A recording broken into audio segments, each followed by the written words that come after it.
So, Pahalgam attack తర్వాత మనందరికి తెలిసిన న్యూస్ ఏంటంటే, ఏదైతే ఇండస్ వాటర్ ట్రీటీ ఏదైతే ఉందో పాకిస్తాన్‌కి ఇండియాకి మధ్యలో ఉన్న ట్రీటీ అనేది మన పీఎం మోడీ గారు దాన్ని క్యాన్సిల్ చేయడం జరిగిందనేది అందరికీ తెలుసు. సో, ఈ సందర్భంగా రాజస్థాన్‌లో ఒక ఫార్మర్, ఒక రైతు వచ్చి ఏం చెప్పాడో తెలుసా?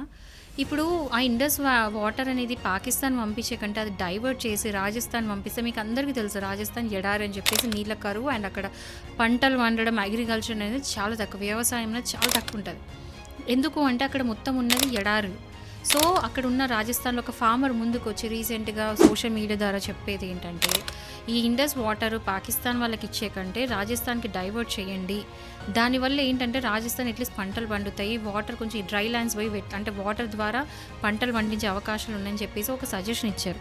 సో దీని ద్వారా నేను కూడా కొంచెం చిన్నగా అంటే నా పట్టుకు నేను చేసిన రీసెర్చ్ బట్టి నాకు అర్థమైంది ఏంటంటే, అక్కడి నుంచి ఇండస్ వాటర్ రాజస్థాన్కి వెళ్ళాలంటే ఆల్మోస్ట్ 650 కిలోమీటర్స్ వరకు ఆ డిస్టెన్స్ అనేది ఉంటుంది.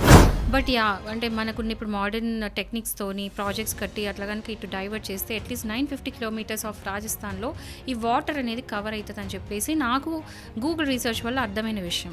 సో ఇది గవర్నమెంట్ కన్సిడర్ చేసి నిజంగా కూడా ఎవరో శత్రు దేశాలకు మనం వాటర్ పంపించే కంటే రాజస్థాన్ పంపిస్తే అట్లీస్ట్ ఆ ఎడారులు, ఆ డ్రై ల్యాండ్స్ అనేది అట్లీస్ట్ ఆ అగ్రికల్చర్కు వ్యవసాయంకు అట్లీస్ట్ ప్రజలు తాగడానికో వాటర్ ఫెసిలిటీస్ ఇస్తే మన దేశం బాగుపడుతుంది, మన స్టేట్ బాగుపడుతుంది కదా.